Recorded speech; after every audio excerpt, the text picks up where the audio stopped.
that. The toddy. Now we pop it. Oh, you got the young tots? Yeah, with no alcohol. The young Tatiana Ali?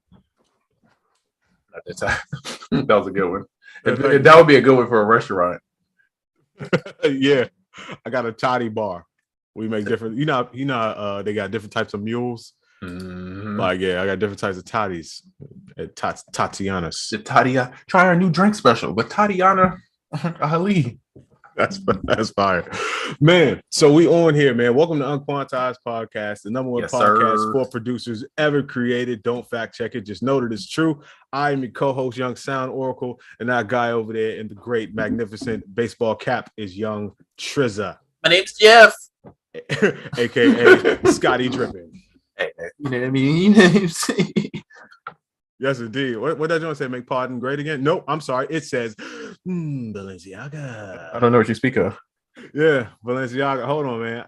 I got that from TJ Maxx, man. TJ Maxx. That's where I got it. Mm-hmm. Yeah. Oh, TJ Maxx getting down like that now? I think not, sir. I had to wear I had to go into the archives though with the late registration shirt though. Yeah. I finally saw the doc, so I had to. I was gonna ask you about that. Did you see all 3 parts? I did. I started watching the 3rd one. I'm about 10 or 15 minutes. I just cut it off on the part where he was singing Hennessy is gonna be the death of me. Oh, hell no. Always. Hold on. Who am I cussing out today? Oh, it's my homie. Suspected spam. Don't even worry. Oh, okay. Yeah. No. One, amazing. And it's funny because I saw Rico Love talking about this. He was saying that he saw everybody talking about episode 1 for Kanye. Yeah. Nobody talked about episode 2 when he kept getting turned down. And I was like, bro, that was the part where I loved the most. That was the part where I felt like he is me. I am him. Oh, wait. Before we go any further, can I do something? Really quick? We missed the show last week. I almost forgot about that. The show prior to that, when we were talking about the Kanye doc, which was when the first episode, it was after the first episode had dropped. And I came on the show and I was like, yo, pretty much I thought it was trash. I was like, it didn't tell me anything. It was trash. So let me tell you what happened. This is when technology foiled your boy. So after the show, shout out to Fictionalized. She was like, oh, it came out today. I went and checked it out. As I'm cleaning up the studio, getting cleaned up from the podcast, I say to the Amazon jump, for now we'll call it A-hole, because that's what it was that time. I was like, yo, A-hole, play the Kanye West documentary on whatever. And I wasn't looking as I'm cleaning up. It came on my TV. That joint showed me a Kanye West documentary. Yes, indeed. It was some type of Kanye West documentary, but it was not the one. And I watched this entire thing. When I tell you it was like Dateline or something, it's like, and then in 2006 he came out with this, and then he married Kim Kardashian, and then like it was real like ABC News like. My dog was over there watching. He was watching Kinda Smart, not Genius. I was watching C Student. So. And that's why I was like, that joint was trash. But after seeing how many people just said it was good, I was like, there's no way that all of these people saw the same thing that I saw and thought it was really good. So I went and properly looked it up, saw that I hadn't seen any of what everybody else was talking about. Then I watched the first one. I called Trizza, yo, fam, I can't wait to walk this back. This is amazing. I had to get on here, and before I forgot, I had to walk that back because that was one of the most I was like, dang, misguided thing. I was like, yo, that was trash. I watched it. I was like, I don't know what bro was talking about, and it's crazy because my homie the same day, bro, had hit me and said he didn't like it, but he also doesn't. He doesn't like Kanye. That's what I forgot. I forgot he's a big Kanye hater. So he was saying he don't like it. No, he watched the second one. Now he's like, I couldn't like Kanye, man. I couldn't understand it. I'm like, bro. So why didn't he like the first one? Just because he doesn't like Kanye? Because even if you don't like Kanye, you have to admit this is pretty damn good. Yeah, no, that was great. I think he just, hating, and then it's like, all right, let me change my mind. But he just like hating. But I'm sorry for a long derailment. Please, sir, wherever you were talking about how Rico was talking about the second episode. Oh, because everybody was talking about like how they love like Kanye's like coming up story and like how he got to Rockefeller, but nobody's talking about when he's like getting rejected. And I was like, that is a valid point. Nobody talked about like on social media. I didn't really see people talk about the rejection part. To me, I related the most about that part, like the playing your records and people not paying attention or people walking out or interrupting your meetings. It's like you have to go through that. You know what I mean? It's like I saw that. I was like, oh, that's real life. I've been there. This is me. You know what I mean? Well, that's funny because I did see a lot of that online, and people were like, yo, it was so inspirational because no matter how many times he got turned down, he kept going. I saw a lot of that. Actually, I mean, I don't have the baller socials of a Rico Love, so his feed might be a little different. But I did see a bit of that in all seriousness on my feed. Okay. Yeah, I didn't see too much about that, but I'm also watching way later than everybody else too. So it's like my perspective is kind of off because I'm just getting to 3, but I had never saw 1 and 2 until recently. You know what I'm saying? So it's like my timeline has been off. But no, 1 and 2 incredible to me. 3, I was disappointed only because it wasn't more episodes. I thought it was going to be like The Last Dance and it was going to be 7 episodes and I could really like get into this, and then it wasn't that. And that's the only reason I'm disappointed. I just felt like it was so much for episode 3 to cover. It's like I didn't like the way. I knew they had to. If it's only 3 episodes, you got to tie it up. So I get it. But as a fan, bro, I wanted them to talk about Kanye being a ghost producer. That's the part that I was so mad about. Like I want to hear about the D-Dot ghost production days. You know what I mean? Yeah. Hey, you got hit up. You got hit up. Cootie. Kodak. Cootie got that footage somewhere. But and shout out to him, man, for having all that footage and doing all that documenting. What's this chat talking about? What's the young chat talking about? Tracks all day. What up, bro? He says, turn up your mic some, Oracle. Oh, okay. Hold on. Who's going to be the UnQuantized podcast? Cootie. Who believes? Who's moving to Atlanta? How's this? Do I need to turn it up some more? Do I need to turn it up a little more? I think that might be good. Yeah. I'm at about 9 o'clock. So I have between 9 and midnight. I could still give you guys. Oh yeah. Okay. Cool. Thank you. I definitely took this mic somewhere to do something else, and it was turned down from that. So yeah, good looking. Yeah, who's gonna be the UnQuantized Cootie? Yeah, we need that. We need pull up. We need that. Young Dance Like Butter. What up, yo, Butter?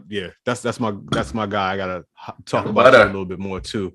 Oh yeah, I was bamboozled. Quintendo. What up to you too? Hoodwinked. Yes. Run it straight. I am Brahms said, oh yeah, it's so hard not to be inspired. But yeah. Fam. Facts. Yo, the to me the best thing is his mom. And it makes you realize like, it's like it makes you realize why he's that way. Yeah. And it's not a bad thing. It's like it's great. Like I learned some stuff. Like even as like being a father, I'm like, all right, I gotta take note of this kind of stuff because you can see the difference that it made, for somebody.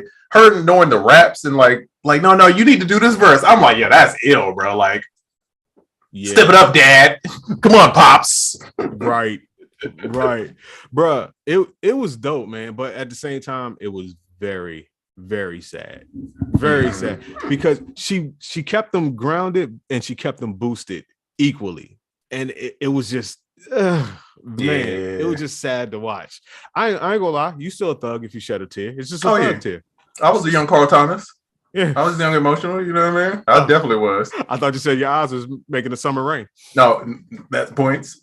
Thank you. Oh, and I did want to talk about this. So I was right, and then I was wrong about Kanye releasing Donda 2 on the stem player, right? I still think I might be all the way right eventually, but I thought what he was going to do is say that, and then like a week later, it's like, no, I changed my mind, and then drop it on streaming, right? He hasn't done that, and I get how for independent artists it seems like it's a good thing. It is for him, but smaller artists, what is the equivalent for the stem player? So how does this affect? You know what I'm saying? Like if you're a smaller artist and you're trying to USB copy, drive.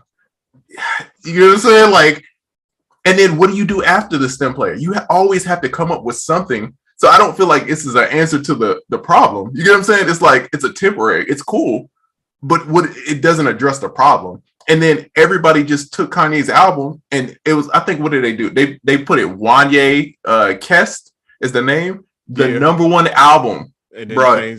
They just re-uploaded his album. So that was the thing. I was like, yo, people are just gonna take it and re-upload it, and then he's not gonna get paid off of it. So I know he cares. Well, like he cared, but what I feel like we're witnessing is someone with just a slew of ideas and then the means to execute them. And that does not always mean, the thing is, the more of a means you have to execute your ideas, you don't have to be as calculated depending on how much bread you got. So I could have an idea that may not be the best, it may not be fleshed out, but I could get that shit done today. Sure. I feel like that's what he does. Like, you know what? STEM player and blah, blah, blah, blah. Yeah, make it happen. And it can happen tomorrow. Where somebody else would be like, that's a cool idea. How much will it cost? How do I pull this off? And then you have time to realize, like, all right, maybe this ain't the best thing. Sure. But I just think he just throws ideas out there, gets them done. And even if they're not the best, he just like abandons them on the side of the road. Like, yeah, I'm on to the next thing, you know? Yeah, I think for him, it's great. The fact that he sold that many STEM players, like, it, to me, is amazing. Like, you know what I mean? I love e-commerce. I love music and e-commerce. That's like both of my worlds. But the way people talk about it is like for indie like musicians, this is the way. And I'm like, I still don't get it. Like, what is going to be your STEM player? That the STEM player is only cool because it's so like specific and random and it's like tangible. It's like everybody don't got access to that. Like, so what do you do if you don't have that access? How do you do this rollout? Yo, they said this is the new wave for indie artists. A lot of people, everybody I've been seeing is talking about like how Kanye's so genius. This is going to change everything for musicians. This is the new rollout. And I'm like, how? I still don't see how the problem is solved. You know what I'm saying? I think it will jar a different way of thinking and make people expand. But to me, like, this would be a new thing for established older artists. Because how much is a STEM player? Like $200. Was it $200? If you're an indie artist and I never heard of you before, you can't come at me like, yo, pay $200 for my album on the STEM player. Fam, you're hard pressed to get me to stream it for free just to check it out. Definitely not going to pay $200 unless you just do it for your true fans or whatever. But I just don't think this is a move that everybody should, can, and will do. To me, this is like the equivalent of the Nipsey Hussle sell of a mixtape for $1,000. It's like the same thing. It's like everybody can't do it. Genius move, genius marketing, but everybody can't do it. And it's like at that time, people was like, "Oh, that's going to change the game. Everybody's going to do it," and it never really took off because everybody can't accomplish that. You get what I'm saying? Only people I've seen do it afterwards were people who also had a fan base, had a following. Like for instance, shout out to my brother EA Ski. He released his vinyl instrumental album, and I think he the price was something similar. And people were paying it. People were buying. That joint was selling out like crazy. But it's also, I was about to say, he's also EA Ski. Right. If he was AB Ski, then nobody ever heard of. No one was gonna buy it. AB Ski is like his evil East Coast doppelganger. You know what I mean? Facts. That's a versus I want to see. Yeah. But yeah, bro. Oh, shout out. I think we shout out Quintendo, young Ab Brow in the building, man. Ab Brow, my dog. Shows his way back. B Raw, what up, bro? Says facts. I just want to make sure I shout out everybody that's in here. I am Brahms. We shouted you out. Ice Cold Beverage in the building. What up, fam? Yes, indeed. Bro, I know a pimp. I swear, I probably told the story, but I know a guy who was really a pimp, and his name was Ice Cold. And so every time I see Ice Cold Beverage, I think of that and how the dudes talks. And so now I associate him, and I feel like it might be him, even though it's not. So that's what I'm associating. So you're a pimp now. You're a pimp now. I don't think you realize that you impressed me just by I know a pimp. You could have stopped right there. It was I met him at a rapper's house that I don't want to. He says he's a pimp. He's a self-proclaimed pimp. He's an older guy, right? Funny dog. One of the great. I wish I've seen him like recently, bro. When I say the most entertaining I've been, and like he drove a PT Cruiser, kept a G, but he was balling. Pimping? Yeah, he was pimping. You know what I mean? And he was at this rapper's house. God, I want to tell the story. He probably wouldn't care either. But I think I know whose house you're at. Yeah. Auto tune. I'll say that. There you go. Yeah. But yeah, side story. Sorry. Yeah, the P and the PT was pimping, baby. Pimping. We don't even sell Hot Pockets here, baby. I got Oracle Total Bundle last week too. Tracks all day. Oh, lit. I appreciate, man. I ain't got no sound effects. So and I saw it. Not gonna lie. I was taking what I like to call entrepreneur's nap one day. I forgot to put my phone on do not disturb or whatever it was. Heard something come through. Bam. I was like, what? Oh, it's a sale. And I looked. I was like, oh, Total Bundle. I look. Tracks all day.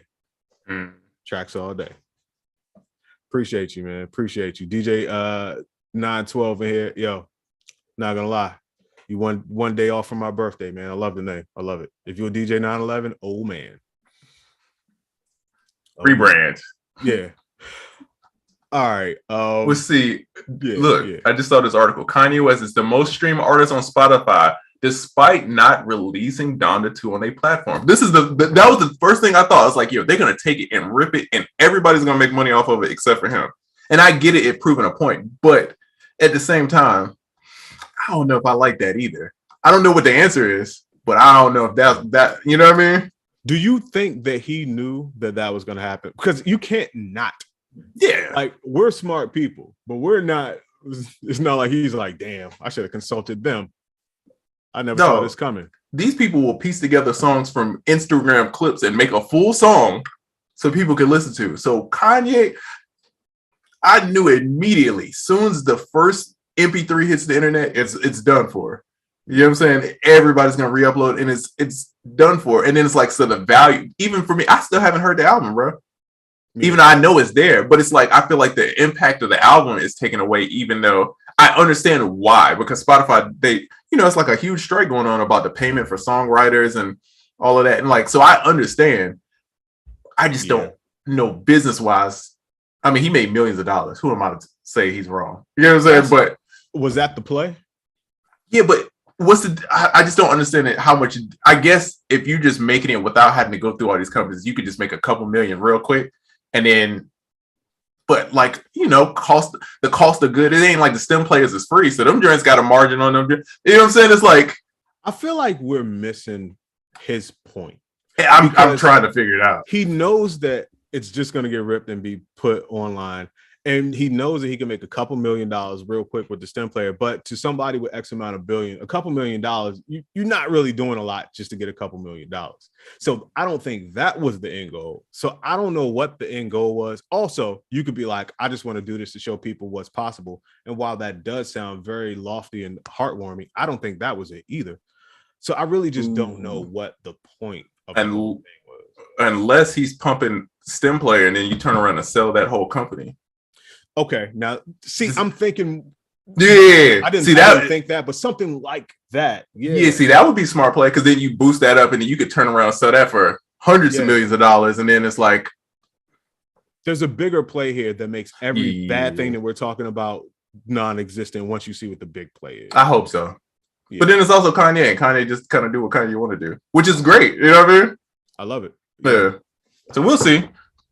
Yeah, I'm interested. I love it.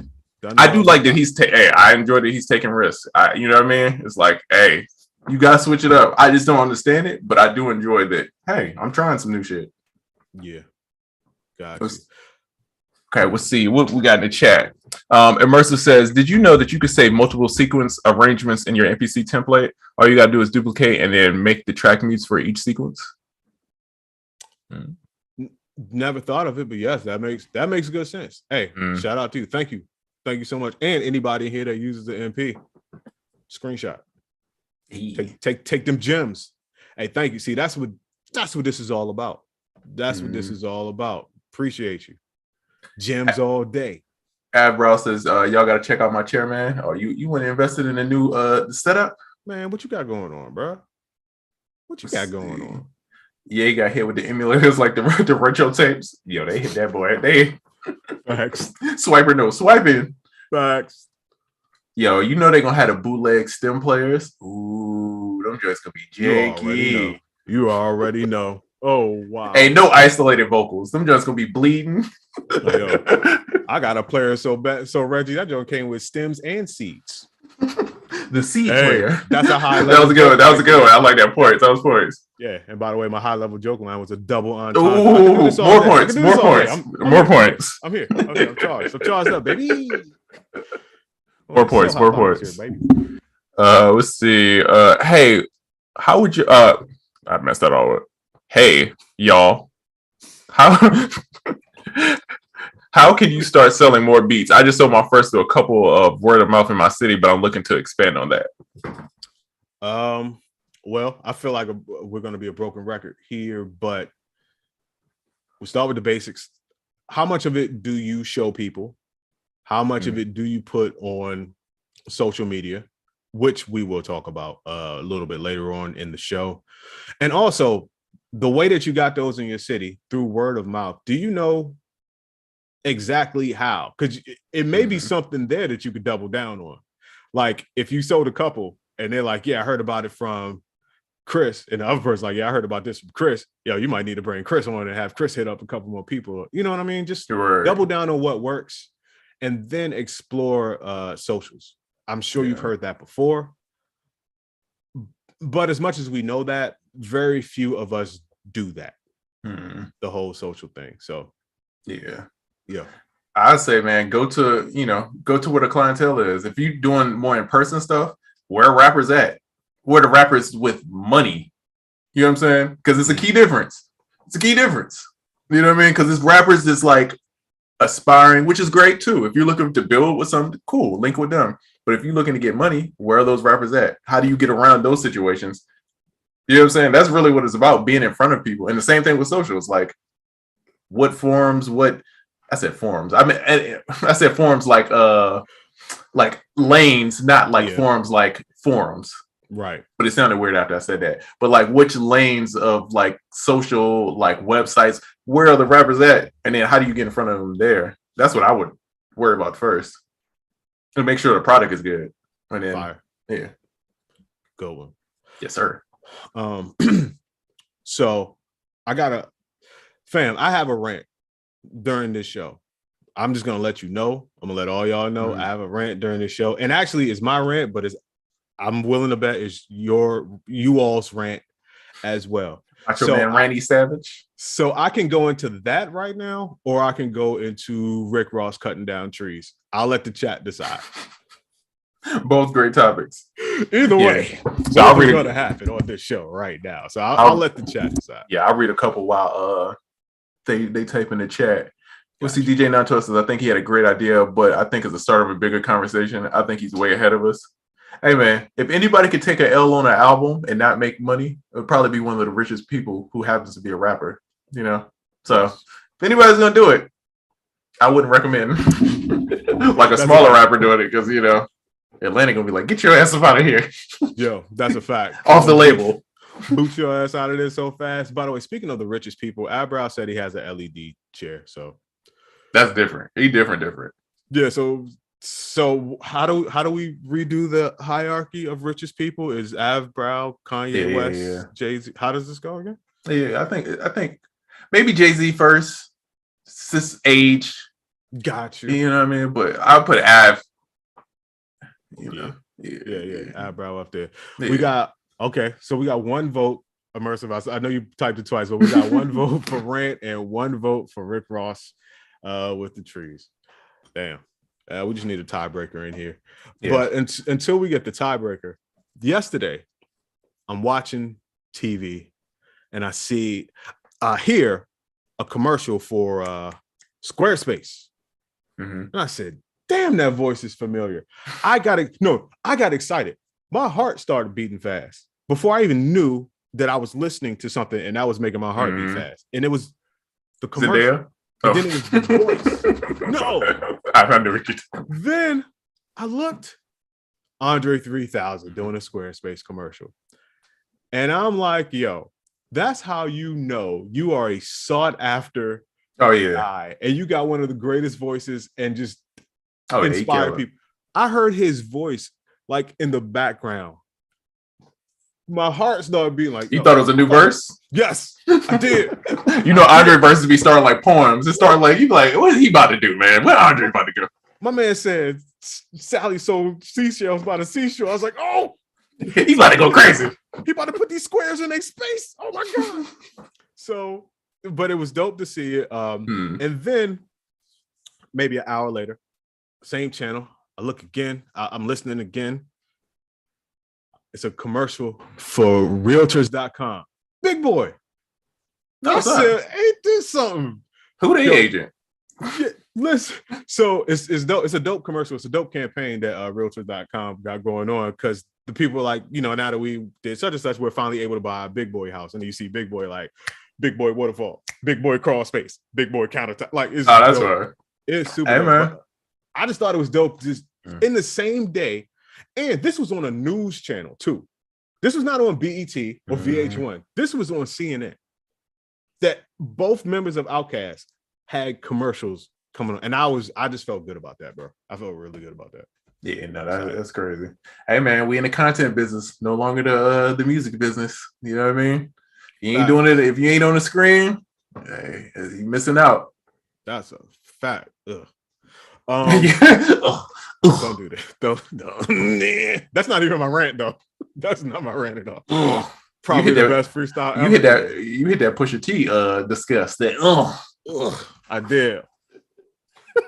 Blood hit the Timbs. It reminded me of them. I sell it whip, gun whip. Yeah. Hey, Pusha T get me hyped for no reason. Oh yeah. No reason. He's only gonna rap about two subjects, but it's like I'm there every time. It's like, hey, 100%. It's like Pusha T is the Law and Order SVU of rap. You know what you getting, but I'm there every time. Hey, I'm a fan. I like it, bro. It's great. He don't disappoint. You know what I mean? That new Push song, you know what it's about? I'm pretty sure I do. Yeah. I want to hear it. Same setup. You know what I mean? But hey, I'm here. You know what I mean? That's a fact. Yo, since we did not have a tiebreaker on should I do the rant or Rick Ross cutting down trees, I'm just not going to talk about either until we get a tiebreaker. So let me figure out something else to talk about. I got you. Yeah. Did you see the Game saying that Kanye has done more for his career than Dr. Dre? I did. That's wild. I did. I listened. No, it's not. Wait, no, it is, but I understand. I listened to the entire interview. Okay, I only saw the clips. Okay. Yeah, I only saw the clip. Because the interview is quite entertaining.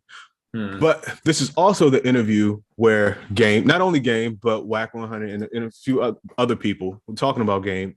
And the basic philosophy is I changed my mind a lot. I feel how I feel today.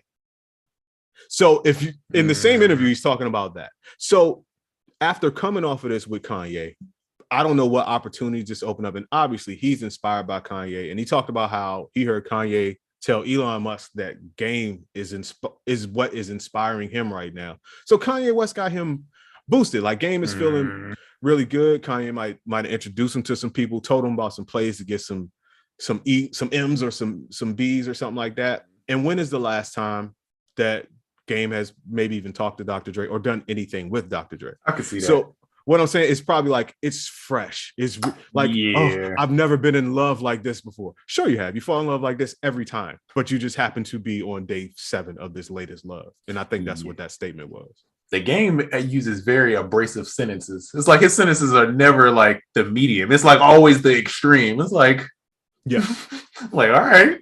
Yeah. I mean, of course, Dr. Dre did it probably a lot for you. You know what I'm saying? But when you put it that way, it makes sense. I get it. Like the recency bias. Yeah. Yes. Yeah. But did you just make that up? Because that's a thing. That sounds dope. No, I feel like I said it wrong. I know it's a thing, but I feel like I'm saying it wrong. But yeah. Weird. Okay. Oh, we did. We got a tie. Oh yeah, the rants went crazy. All right, Macho Man Ranty Savage coming to the stage right now. I am your co-host, Sound Oracle, aka Kevin DU-RANT. All right, here we go. That was a good one. Thank you. Points, fam. I'm a pretty smart person. You all are pretty smart people. So I'm gonna ask you, what the fuck is up with NFTs, man?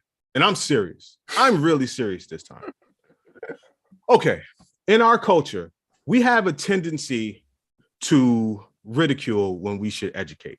You know what I'm talking about. Like you can tell somebody you never did so, and all they do is repeat it back to you louder. Like, yo, I never swam before. You never swam before. Like, or I don't know how to play spades, which is true. I don't know how to play. You don't know how to play. Wait. We'll talk about that in a minute too. There's a great reason for that. We can get into that. Just remind me at the end. And here's the thing: you would be the greatest.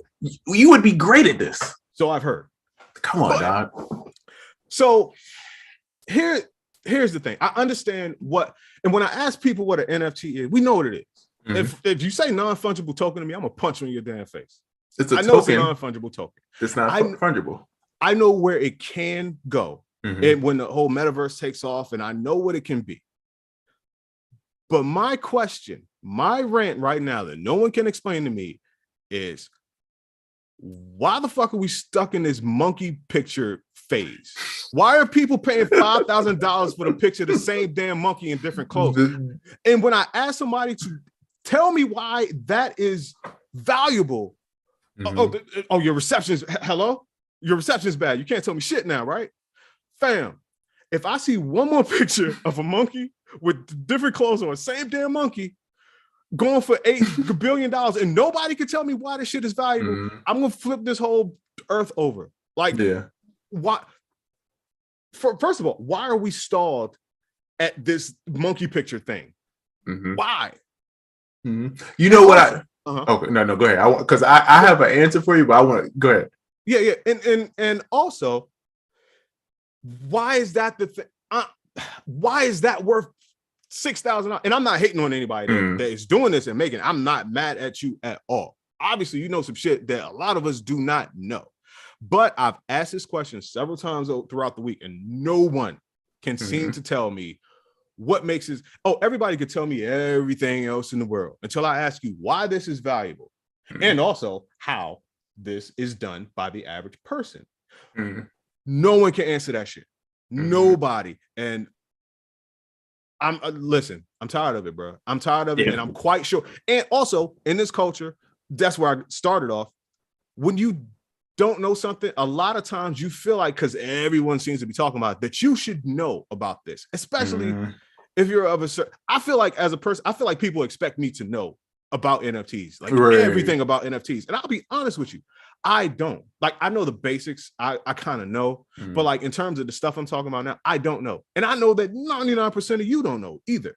But now it's been kind of going on for a while, so people kind of scared to ask. Like, yeah, NFTs, yeah, it's a great space. I'm gonna get into it, but no one's like, I don't even know what the fuck is going on. And now, but if I see that monkey in a Balenciaga suit and then something else, dog, I'm gonna lose it. I like just someone explain. And if you know a crypto dude or NFT dude, man, have somebody DM me. I'm trying to figure it out. Also, I'm ranting about it. I'm trying to get in on it.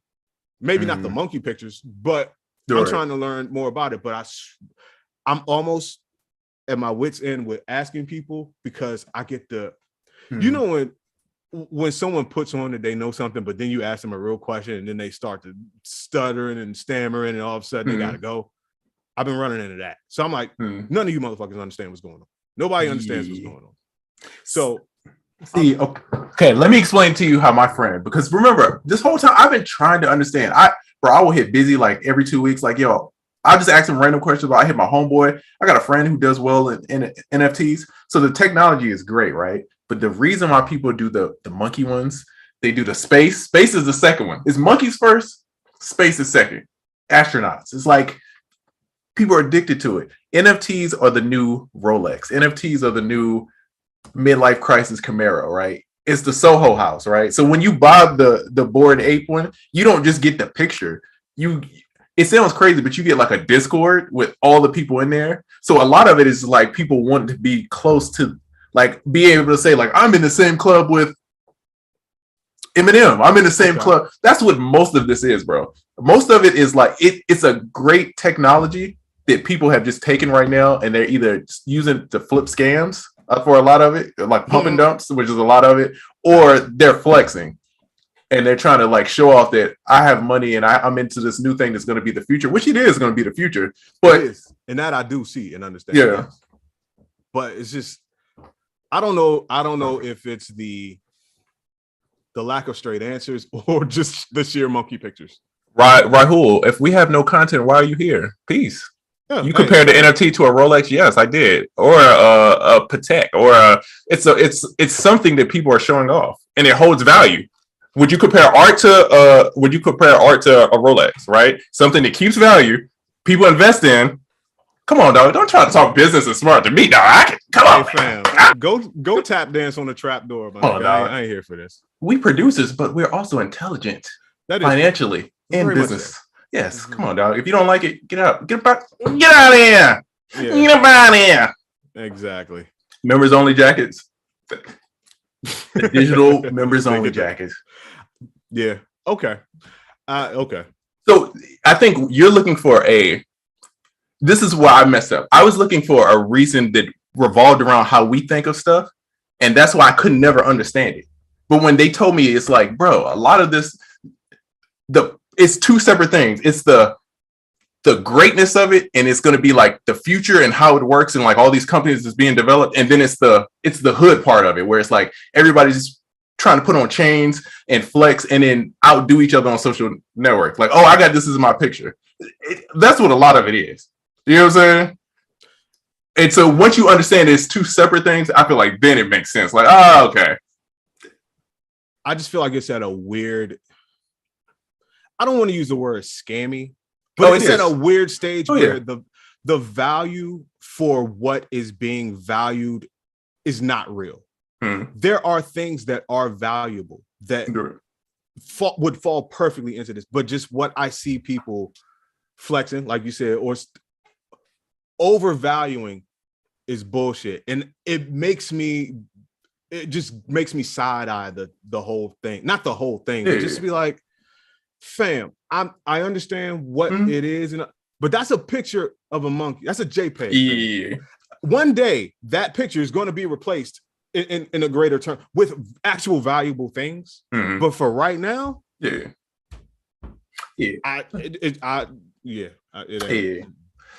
think it will, and it's gonna be. It's just it's the balance. Everything was so great at the beginning, and everybody's talking about it, and then once everybody figured out the scams and the pump and dumps and all that, because you saw all these NBA players is getting hit up for this, all these like YouTubers where they were like doing you know what I mean, like pump and dump like schemes. You know what I'm saying? Like they were like investing in it and then like promoting to their fan base and then be like, oh, okay, cool, and then they would get out. So it's like, I think now that everybody sees what the trend of it is, it's going to fall back down and it's going to kind of like balance out. And then once the utility actually gets there and really, if more people are in the metaverse, people are really, then I think it's going to pick up. But I feel like it's definitely in a weird phase. I definitely think it's the correction, I would say. You know what I'm saying? Because it was super hyped. It was like up here. Everything was NFT. And now it's like, all right, let's kind of bring it back down to normal. Yeah. I feel like the sense of reality on this thing is like, it's been going on too long for it to not yet have a bigger sense of real shit to me. And just like you were saying, they're like, I think this is what they get with the picture. And that's cool. That makes a lot of sense. But it's one of them things where I don't like things that are talked about a lot, but not explained. And I do know I could do my own independent research, but I try to go to people that I deem as, just knowledgeable people about certain things. But those people have been letting me down lately. I'm not gonna lie, with the exception of you, my good brother. But everybody else, I'm not gonna lie, yo, my phone Rolodex is about to get a lot more room because there's like 7 people I got to get up out of there because I thought they were smart and they bamboozled me. Bro, this dude is still talking about this damn watch, bro. It's called an analogy. It's called an analogy. Yeah, let him die in the inbox. He'd be cool. Let's see. What do you think the fundamentals of being a great producer are and a great beat maker? One could argue a sense of, to me, having a sound makes you not just a great producer. That makes you one of the greats. I think it's a difference. I guess it's a difference between being one of the greats and being a great producer. But to me, like a great producer has their own sound. Maybe not necessarily their own like genre. They don't have to invent New Jack Swing or nothing like that. But like you hear them and you know it's them. Also, you make you make shit that's likable by most people. I mean, I know we all say it doesn't matter what other people think, but the greats make music that the masses enjoy. Like as a producer, you make music for other people to listen to. So having your own style, making things that people love. I could argue longevity, but I think that's more like being one of the greats instead of just a great producer. But great producers to me have longevity. And not only do they have longevity, and I'm gonna stop and turn it over to you, but not only do they have longevity to me, like even if they just came out or they haven't been around for a while, they have that certain thing where you look at them and you just know that they're going to be around for a minute. Right. Like they reek of longevity. To me, those are three things off the top about being a great producer. I would say, man, I mean, you kind of touched on it, but like knowing what people want, but being able to give your version of the story. You know what I'm saying? Because a lot of what music is the same, it's the same chords over and over. It's the same drum patterns. It's just it's my interpretation of what this would be. You know what I'm saying? And I feel like that's what the greats are. I feel like Pharrell's version of something is always like, oh, that's him. You know what I'm saying? And I feel like that's what, to me, makes a great producer. It's like when you hear a Metro beat, I know what a Metro beat sounds like. I know what a Mike Will beat sounds like. It's like they're inviting you to their own little world. And it's like, once you figure out how to create that's to me is like a great producer. And like you said, like the longevity, the versatility, being able to, like, to me, do pop. Like Timbaland, Pharrell, to me, I love their pop records. Like Tim, I love R&B and pop for him. Like his hip hop shit is great. Don't get it wrong. But when I think of like Tim and my favorite records, a lot of them are pop records and they're R&B records. You know what I'm saying? And same for like, so I like that he's able to do all of those different things. To me, that's what like I look up to. You know what I mean? It's like, you know what I mean? Exactly. Yeah. That's a very good point. That's a very good point. I don't believe I didn't talk about that. Yeah, versatility for sure. So hope that answered the question. Yes, sir. Yes, indeed. Yo, so that was a good question though. Ask more. Also, Rick Ross with the trees, bro.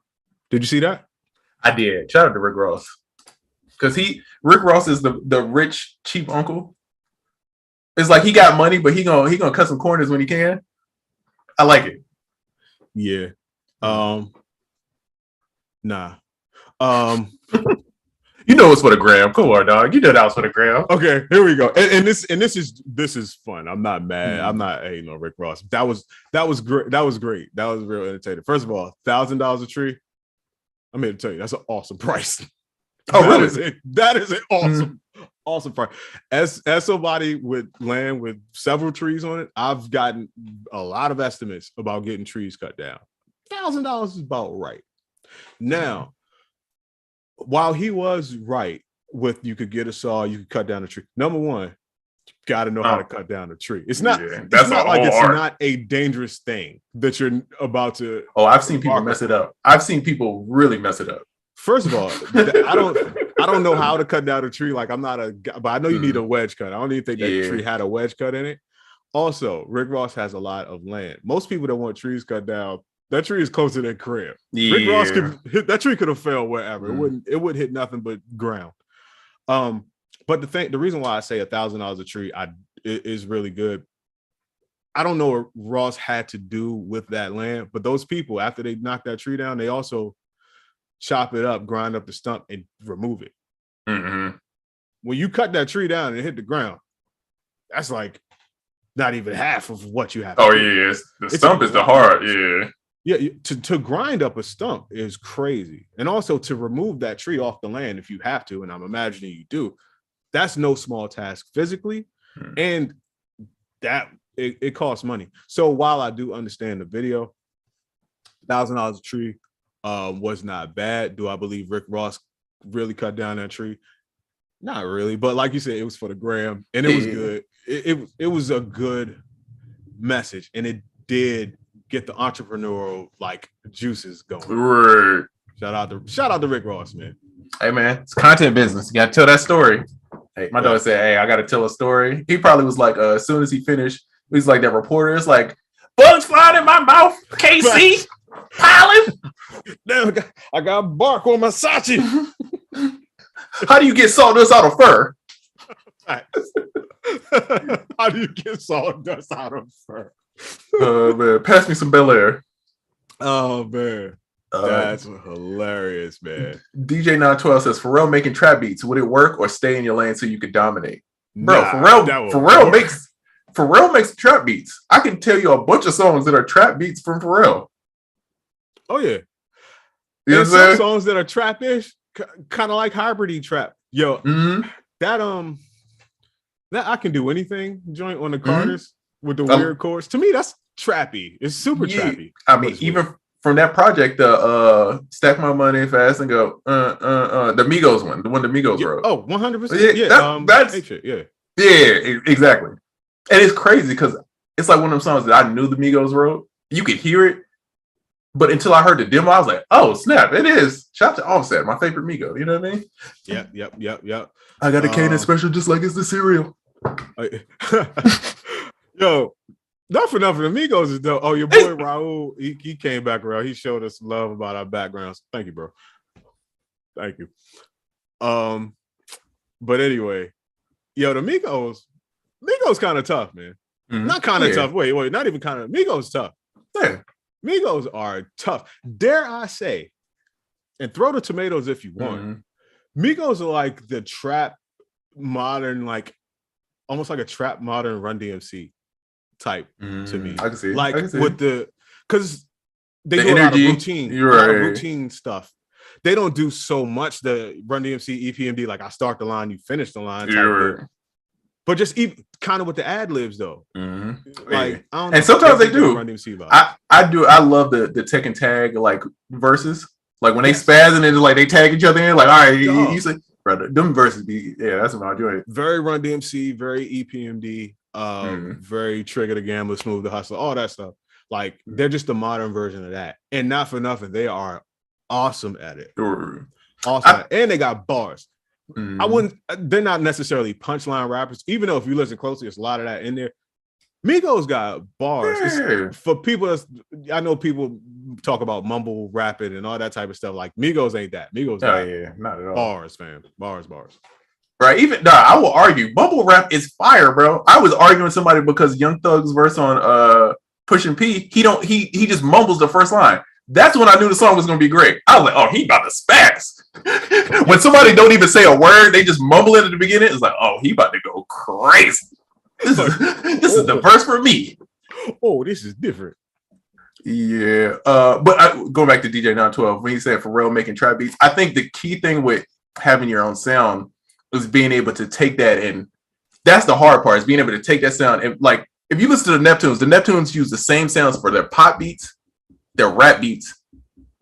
Yep. You know what I'm saying? It's like that's difficult to do, like to pull that off. But once you figure out, and same with Tim, it's like Timbaland R&B is the same as Timbaland hip hop. It's just like musically is a little bit different, but it's the same like concept around all of it. It's like I think that's what it is. So I think, I think Pharrell can make a country record. It's still gonna sound like he's gonna use the clav instead of the banjo. You know what I mean? All of that. Yeah, it's gonna be crazy. Facts. Yeah. Oh, shout out to Mr. Sandman Griffin in the building. We had a couple people come in. The homie Ponzu is in the building. Ponzu. I'm actually talking to Ponzu after the show, man. Ponzu, just like Dance Like Butter.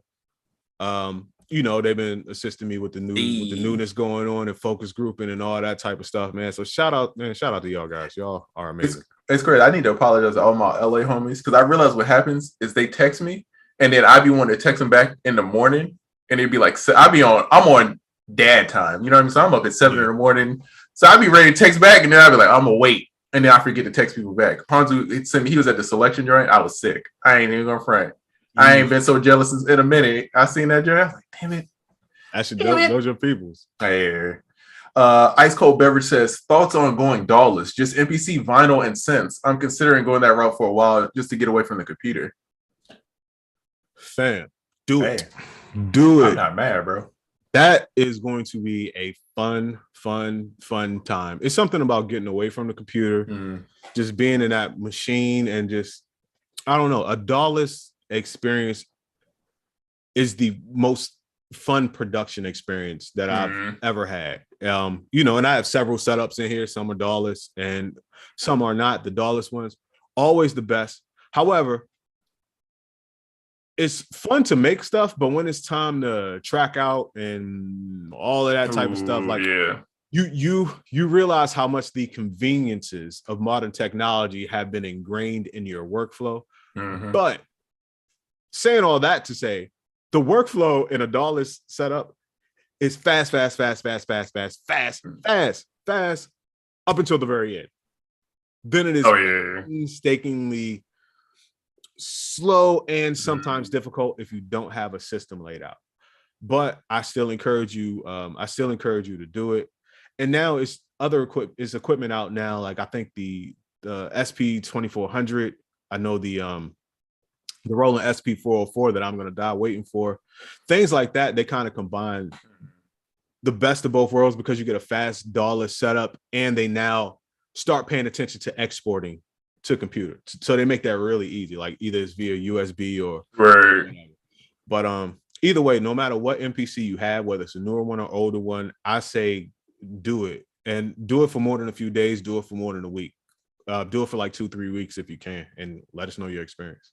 Thanks. Hey, I feel like you should grow like the Rick Rubin beard while you do that. It's something. It seems fitting. Like I'm just disconnecting from the computer, and you just sitting out in nature, like meditating with the MPC. I used to eat bison. Nah, yeah, that type deal. Let's see. By the way, Ableton 11.1 thumbs up. Yeah, fam. I think I'm not gonna do it this week because I don't have it compiled, but I'm gonna come here and definitely talk about the best parts of Ableton 11.1. It's dope, and I haven't even made the switch to 11.1.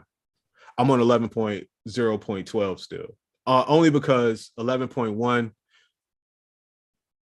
It was some not really bugs with it, but it was a little buggy, and you can't go back. And while I'm making this pack, I'm making it in 11.12, and I don't want to go 11.1 and then put it out because whatever I make it at, you have to have that version or higher. So after I finish this completely, then I'll upgrade to 11.1.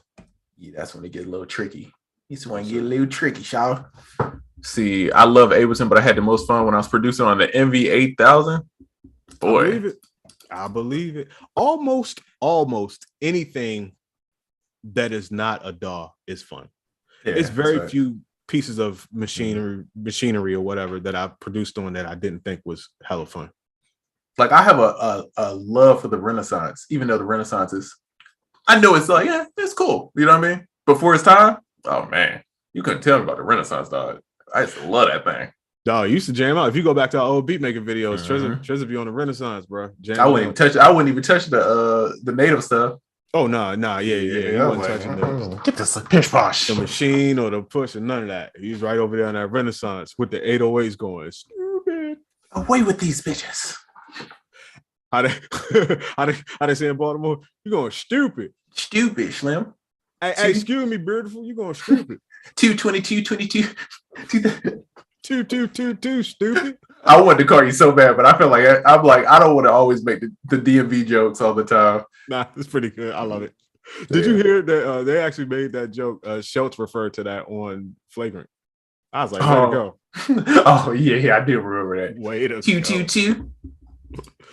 Hey, excuse me, beautiful. Get you there, stupid. Bro, why is it always stories of like every rapper turning down like the big rapper? And it's like, oh man, I didn't know that they said he could have signed, Jim Jones could have signed J. Cole and Drake, and he turned both of them down because he didn't know what to do with a Disney star that was in a wheelchair. Wow. Yeah. That's got to sting. That's got to sting, bro. Yeah. And I guess at the time, like anybody could be like, oh, that's stupid. But at the time, like, who of us can say in that position we would have been smart enough to see that? Yeah, because it also depends on what else Jim, let's use Jim, and what else Jim had going on at the time. That's like, did you see Jermaine Dupri? He was like, I should have signed Usher and Bruno Mars, and he didn't. But you see, people don't know Bruno Mars was a songwriter before, like a big songwriter in Atlanta, like doing. I think he wrote like some Lloyd joints. I'm trying to remember what the song was. I know he wrote like a big Lloyd song. I'm trying to think what else, but he had like a run where songwriter wise, he was like out here, and I kind of remember it a little bit before he like dipped off. But and then of course like JD and Usher, that makes sense because they got that connection. They had so many hits, and they're like all at dinner. And JD was like, "Yeah, I should have signed both of y'all, but I just didn't." Yeah, and everybody's in the comments killing him. It's like, yo, he also was running a label with hella other artists, and you got to think how many artists probably come to him trying to get signed, and then they probably weren't ready. You know what I mean? Yeah. And at the time, let's say Bruno Mars, you say he was a songwriter, right? Mm-hmm. You know how many songwriters I got? At the time, he was a songwriter. Mm-hmm. See, we're looking at Bruno Mars after we know the hits that he had out and we know all of that. He wasn't that then. Mm-hmm. I mean, it was in there. Yeah. But he was a songwriter. Like, I got 8 songwriters. Mm-hmm. They're all the same at a certain point. So, yeah, I try not to... I used to be like that too, like, you messed up. Oh, that's stupid. But then you start to think, man, like, because sometimes some of those people, like, I couldn't imagine Drake on Dipset or J. Cole on Dipset or like whatever the label is. Like, they probably wouldn't be. It wouldn't be the same Drake. You know what I'm saying? Like, it would be completely different. So, I mean, I know on Jim's side, pocket wise, it probably makes him sick, but it's for the best. Well, I mean, if Q-Tip would have actually signed Meg Thee Stallion, what would that's that crazy. Been? Yeah, that's great. When I heard him tell that story about how he had Meg Thee Stallion, like first Q-Tip, I'm like, wow, that's crazy. That's it's a Black from 6 Black. He was signed a Flow Rider back in the day. Like, dog, all these people have been through it, dog. They've been like other deals, other situations, and then they got to go through it to figure it out. You know what I'm saying? It's just like, that's part of the game, man. Look at Money Long. We were just talking about Money Long. Dog, that blew my mind, dog. Yes. I was like, bro, why do I feel like I know this person? And once I realized she changed her name, I say, yo, this is crazy. Lucky Day, same thing. Yep, same thing. Her, same thing. Telling you, I'm about to change my name on y'all. I'm about to change. I think that's the key, bro. When you got to change the name. You know what I mean? Yeah. Hold up. Immersive says DJ Scratch says RZA's latest. What? Hold on. Wait. DJ Scratch. Okay. Says latest RZA album produced, recorded, and mixed and mastered on an MPC X. Wow. I would listen to it just for that. Yeah. Yeah, I would listen to Quintendo points. My man said God's plan. That if you go, I like that. That was good. That was good. Yeah, I get it. It took me a second. You know what I mean? But we here. Yeah. The greatest. That's a cool name. I like it. I like it because it's like the T.I. when he was saying I'm the king. You know what I mean? Facts. I like it. What I like most is the humbleness that just subtly wafts off of the greatest. Yeah, he don't stop. He don't tell you what he's the greatest at. It's just up to your imagination. That's what makes it cool. You pick. You know. Yeah, you're right. Yeah, you're right. Whatever one. He says, what is the most efficient and consistent way to improve at producing and beat making, or the most important thing you look out for and focus on? That's a good question. Well, you're getting into efficiency. So I'm gonna always say a template. On a more abstract note, I'm gonna say be self-aware of yourself when you produce. Like a lot of times people want to become more efficient, so they'll make a template and they'll do this, that, and the third immediately.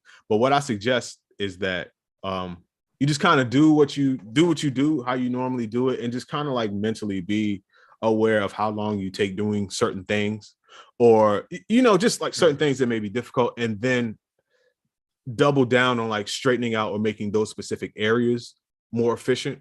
And that helped me a lot. Right. Yeah. I say, man, to be like efficient and like consistent in producing is like when you study the why and not just like copying. See, like with beats, a lot of times people be like, all right, who's like a popular, like now Metro, like with the Future and the Gunna stuff, right? Like say he changes his drums. What people will do is they'll just copy exactly, but they're not asking why does that work? Right. And I feel like when you ask like, why does this chord progression work? Like, oh, well, they in the 6 and then they go into the 4, right? And those don't have as much tension, right? So it's like it feels like angelic. You know what I'm saying? Like, so now that you understand that the 6 and the 4 don't have a lot of tension in your chord progressions, and it makes this angelic feeling. You could take that same concept and make a different kind of beat. You know what I'm saying? It's like you're copying, but you're not copying. You know what I'm saying? Fam, I think I can put that in an analogy in a nutshell, and it's going to be a great analogy. Are you ready? Yes, sir. Damn, I forgot it. No, here it is. No, I did forget. No, sorry. I'm sorry, guys. Is this a fake out? What's going on? Is this a fake video? Oh, you know what it is? Here it is. Apply the strategy and not the tactic. There you go. A lot of people just apply the tactic. Like you said, just doing it, but not knowing why. But if you understand the strategy, then you can morph that into your own thing, or even figure out how to apply that strategy to different things that you have going on. But if you only know the tactic, that's all you can do. Yeah. You know what I mean? If you just trace the picture instead of looking at the picture and seeing why it was drawn that way, then you'll forever be a tracer. Exactly. So that would be my advice. You know what I mean? What's the best way to study arrangements? Man, I ain't gonna front. I used to remake every Polo the Don beat, and to me, he's the arrangement god. I still haven't heard a producer to me that arranges better than Polo. Polo is the arrangement god to the over arrangement god back to the arrangement god. I've seen Polo arrange a song for months. Months. I've still to this day, bro, since I can't think of a hip hop producer to me personally that's better at arranging than Polo. No, not at all. Not to me. At all.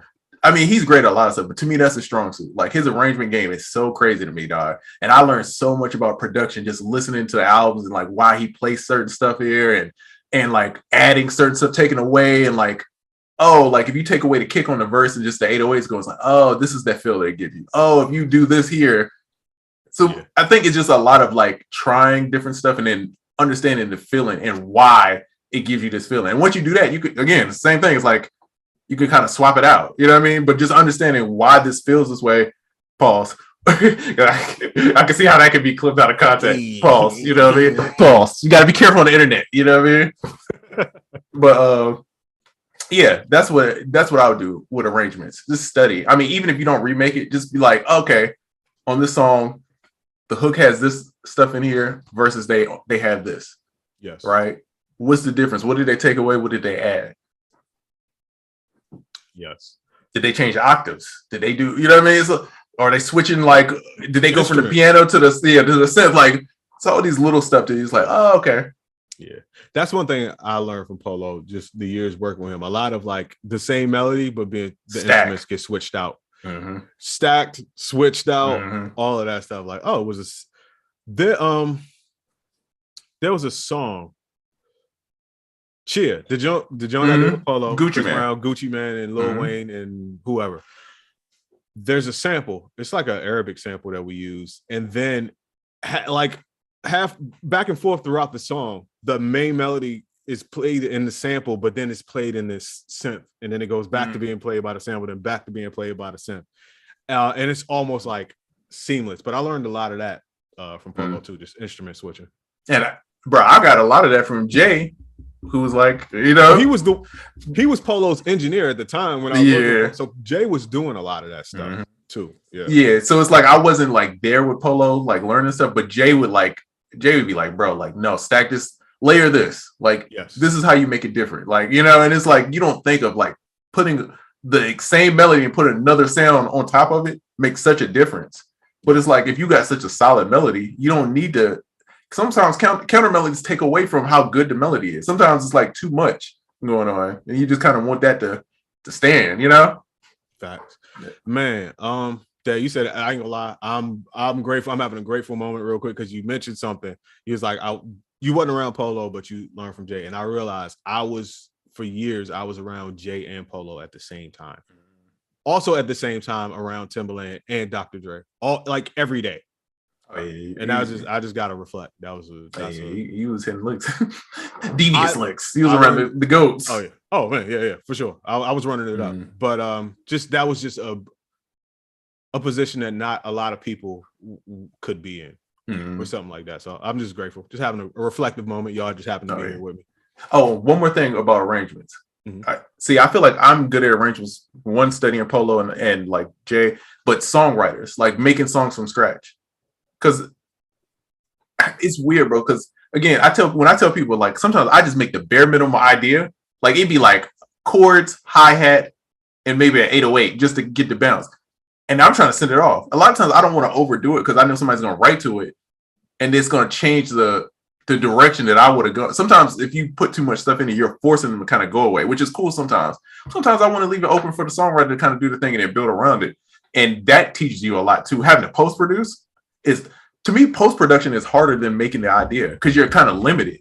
You know what I'm saying? Like, you're forced within certain lines and you got to figure it out. You know what I mean? Yeah. To where if like you're starting to beat from scratch, you could go anywhere you want, which is easier. Like, you don't have nothing to hold you back. But that post-production, that to me, that's where the money is, like post-production. So learning that and just like really doing that, which isn't as big of a thing on the internet, which is weird. Really? I'm just saying, like, because you got to think how most people sell beats is they make it all up front and then they just sell it off. It's not really like you get it back and then you produce an after, even though most songs on the radio they hear, that's how they're done. Dog, you are right. People don't talk about post-production because there isn't a lot of post-production being done. By the way, C Squad Records said nice flex. Like, damn right. But that is true. Post-production, I think, might have been my favorite type of production, bro.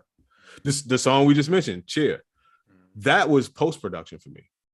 It was kind of done. It was one beat, and it was like, yo, what can you add to this? And I kind of went in and like tore it halfway down and built it halfway back up. That's why everybody's verse sounds different.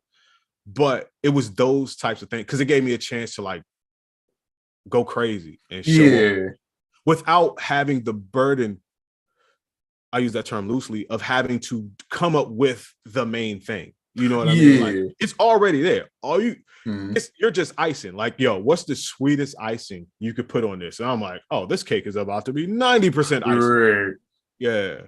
Because you got to think the vocals is really the star of the show. You know what I'm saying? So it's like, now you got the star, you could put the band around them. You could fill everything out. But then it's like, if you don't, you're always guessing of where's the star going to be at. You know what I'm saying? It's like, you're always like, I don't want to put too much in here, but I don't want to leave it too empty either. So it's like a weird balance of trying to figure out without the writer. But once you get the writer there, it's like, man, you could go crazy, and it takes a different thinking, I feel like, post-producing. That's great. That's great. You in a pocket today, bro. You kind of on fire. On fire. Yes, sir. It's called alcohol. No, I'm sorry. Delicious. Not enough topics. Post-production and cooking on the spot is dead on the internet, bro. Cooking on the spot, bro. I'm surprised at how people don't do it. But I get it though. It's not like a wrong thing, but it's like, dang, it's a dying art. Let me tell you something. But it is the most fun. You know who I'm messing with right now, right? And that's yo. Oh yeah, I'm sure. The cooking on the spot, like, that's all it is, and I love it. But that's when preparedness meets opportunity, and I feel like I've been prepared my whole life to cook on the spot. But you are right. Who wrote that? You are absolutely right. Yeah, you are absolutely right, Mercer. Cooking up on the spot, super dead. Because there's a certain confidence you got to be like, I'm not gonna make something whack. You got to have enough stuff in like your toolbox there where you could be like, at any time I can make something decent, you know. And that takes to me it takes time or a skill, you know what I mean, to get to that point. Outside of like maybe Jermaine Dupri and Brian Michael Cox, the cook up studio session is dead on the internet. Oh yeah. I love watching those with 3-4 people in the studio just coming up with something. People rarely get to see that. And it used to be a little more prevalent on the internet, but now it's pretty much done. Like I said, I see Jermaine Dupri doing it. I like how he's doing it. Yeah, I like they be arguing about like records. I like that because people don't realize, bro, that's literally what a studio session is. It's like, we gonna argue about this hook for 20 minutes about this word and this melody. We gonna sit here, we gonna argue about it, everybody's gonna get riled up, and then we're gonna do it and keep going. So it's like, I do enjoy seeing it. And to me, those are the best songs because everybody's on the same page. I feel like that's been one of my disconnects with the pandemic and like making beats with it on the internet is that I'm missing that collaboration kind of thing. Like just being around other people and doing that threw me so off, bro. Like making beats by myself all the time. It's like I could do it, but I enjoy like, oh, let's all hook up to Pro Tools. Somebody play a melody. Somebody get on the drums. I don't care who. Like even if you're not a drummer, somebody get on drums. We just gonna go crazy and we gonna keep doing random ideas until something sticks. And them ideas be the craziest ones, dog. Yeah, and then when you go back, because sometimes you don't realize it in the moment, but you go back and you hear some of them jams. Because when you do something by yourself, you tend to remember a lot of what you did. But when y'all was just jamming in the moment, you did 3, 4, 5, 6 ideas, and you listen to them 3, 4, 5, 6 days later. It's like, what? Oh, that's fire. Oh, that's fire. Exactly. Oh man. Yeah, that's a good feeling. Beats by Jay Black. He's been doing that a lot lately. I've been enjoying that content. Yes. Him and his boys, like they'll get together, they'll cook up. So that's been good. I've been really enjoying that. Quintino says Mike and Keys still do it. Oh, how could I not forget? Shout out to the homies, Mike and Keys. Yes, they do it almost a few times a week. You'll catch them live. They don't even talk on their live. They just put the camera on and then they cook. Right. Mike and Keys do not get mentioned enough. Oh yeah, they're cold, bro. They super crazy. Mike and I ain't gonna lie. I kind of not slept on them, but they were under my radar. And then I met them, and then they just did something for T.I. And I met them in Paris. They were at the same conference that I was at, and they was just super cool. They're like, "Oh, Sound Oracle, blah blah blah," and I knew of them, and they just did the T.I. joint. But then I felt embarrassed because I didn't know how great they were until the next day. And keep in mind, only one of them was there. And it's something that I needed from the States. And whoever it was called the other one who was about to fly to Paris, and they brought me whatever it was that I wanted from the state. Like, oh, that's crazy. Just stand-up guys, man. And then on top of that, just two of the most talented producers ever. And their names do not get brought up enough. Oh, yeah. They definitely on that list. Bro. Yeah, they definitely. And it goes back to versatility that you were talking about earlier. They're versatile as hell, bro. Super versatile. Could give you anything at a high level. So, yeah, that's my Mike and Keys appreciation. And thank you for who mentioned them. See, that's what separates internet producers from the real ones. See, I kind of agree and I don't, right? I think the reason why people don't make beats on the spot is like you don't have to. The only reason I know how to make beats on the spot is because I had to a lot. You know what I'm saying? I was in situations where it's like, yo, it's 50 people in the room right now. Go make a beat. We need to keep it entertained. You know what I'm saying? Like, bro, I was in situations like that. Like, yo, this artist is coming. They're going to bring 50 people here. You guys make a beat. Enjoy. And you got 50 people staring at you like, what's that? A hi-hat? What's this? So now I'm used to doing that so much. But if you're on the internet, you don't have that pressure unless you're doing it on Twitch. To me, that's making a beat on Twitch is harder than making a beat in person to me. Really? Because I feel like if you're looking at my screen, if we're in person, I'm not worried about my screen. I'm just flowing. If you're on Twitch, people are looking at every little step you're doing. And I feel like that's almost harder. You get what I'm saying? Good point. Good point. Yeah, it's different, dog. So I mean, I don't know. I get what you're saying though. It is a skill gap that I feel like that people have, but I do think internet producers could do it. I'm sure there's a bunch of internet producers who could make a beat. Like you be like, make a beat, 2 minutes, they killing. You know what I'm saying? Kenny Beats. But Kenny Beats is like a musician, dog. Like people don't understand. Kenny Beats is like a musician. Like that. Kenny Beats is just a beast. Yeah, he's like I think he went to Berkeley. I think like he's like a musician. You know what I mean? Okay. So it's like, of course, you know. Yeah. Tracks All Day says, I hate making beats on Twitch. Yeah, I could see that. I don't know if I would be good at it just because I'm so one-track mind. When I'm doing something, I don't talk. Like I'm not a good entertainer when I'm making beats. You know what I'm saying? It's like something's gonna suffer if I'm doing both. But I haven't really tried as much either, so I can't say. You know what I mean? Yeah. I'm good at that, but I'm good at that up until a certain point of the beat. Like, coming up with the basic idea and jamming samples and loops and all that, I'm good there. But once like the basic foundation is laid and it's time to like start really getting in there, I'm not good with the talking after that. Yeah. But it's weird, man. It's a different times. It is crazy. I hate let's see. I was just talking with Siege Monstrosity about sharing a screen. Damn, Siege Monstrosity, another beast. Yes, facts. Shout another out to beast, Siege, man. I'm mad we don't have sound effects this week. Siege is crazy. Yeah, screen sharing. I'm not the biggest owner. I don't really have a reason to not be. It's just something. So I don't know. It's something personal about it. Yeah, it's like. Yeah, I'm like, are you over there? Are you over there in my browser, yo? Like, you staring. Like y'all over there judging me at how unorganized my new samples are. It's just like I got them in a folder, like organized later, and I'm just over here dragging. Like I don't need you judging me right now. I'm trying to make a beat. Yeah, it is something personal about that. I never really thought about that. But it's like go ahead. No, I was just saying when you're in the same room, it's kind of like nobody's really caring about that. Unless you're a producer, then it's like, but it's like one person. Yeah. But in Twitch, it's like everybody's like, what are you doing? Yeah. Damn. I never thought about that. But until we start talking about screen sharing, I kind of got like a little feeling on me. Like, and I don't even know why. My screen looks immaculate. And now when Five Ball says, who cares if you see they see your plugins, they won't use them the same as you do. Correct. That. True. He very correct. But it's still something weird about it to me. It's not that for me. Honestly, I'll be honest with you. I don't know what it is for me. Yeah, same here. I have no. That's why it's so weird. I'm like, it's a personal thing. But you know, like someone staring at your phone, even if you're just on Google doing nothing, it's like, it's like being on Twitter in public.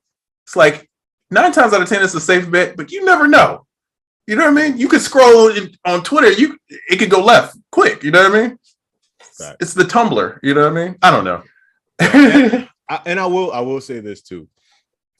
This happened to me before, and this is not the reason why I feel like that, but I've had instances, one in particular, to where I do some things that I'm pretty sure other people don't do. And I remember one time somebody was staring at my screen. I knew him, but I didn't really know him, and I did this one thing. And fam, this was 7 years ago. That is his style to this day. That one thing that I did, that's all this Bama does. And I was like, you son of a bitch. That's not the reason why I feel crazy about screen. Like, that's just one person in one instance. But there are those minor, those one-offs to where I've never had an experience to where sharing my screen made me feel like I wanted to share my screen more. I've had a handful of experiences where it made me want to share my screen less. You know what it is for me? It's not that he says you think somebody's going to be stealing the sauce. It's not that I think somebody's going to steal the sauce.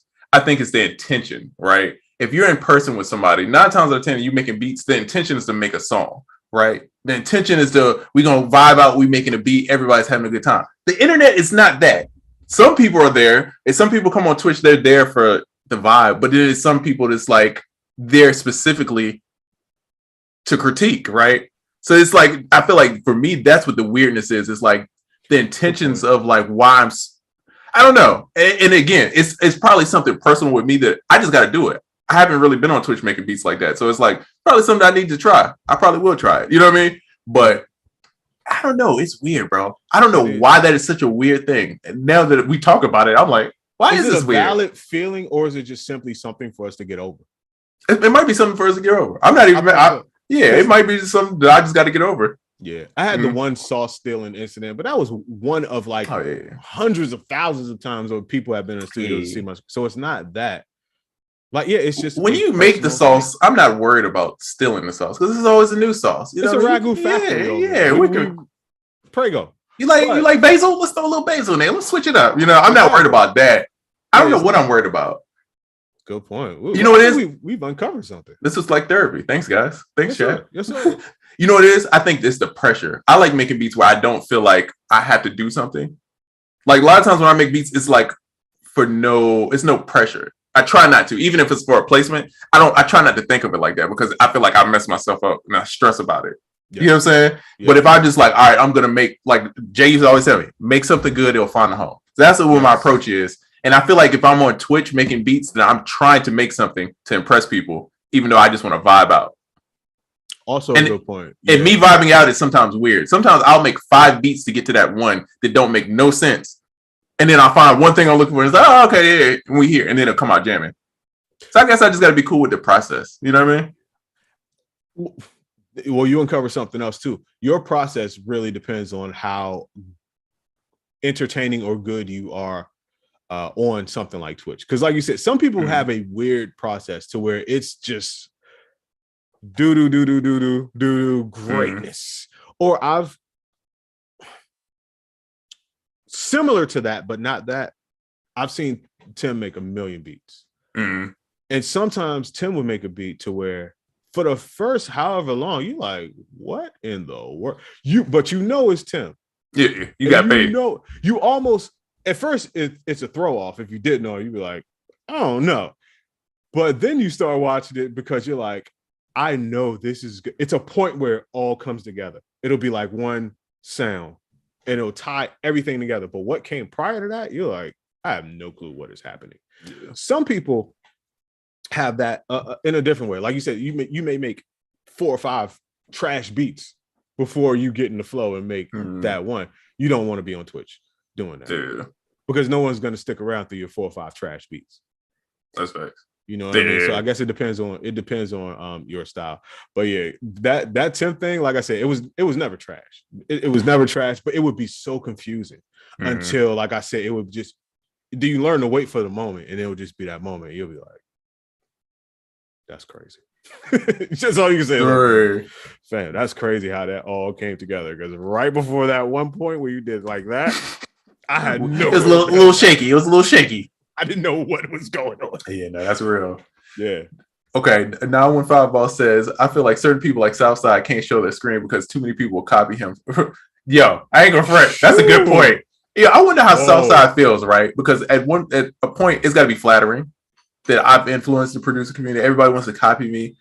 But I'm sure he's annoyed at the same time. Like, damn, I can't have nothing, bro. Because as soon as, bro, Southside is probably one of the most influential trap producers there is. He's probably in the top. Definitely top 5.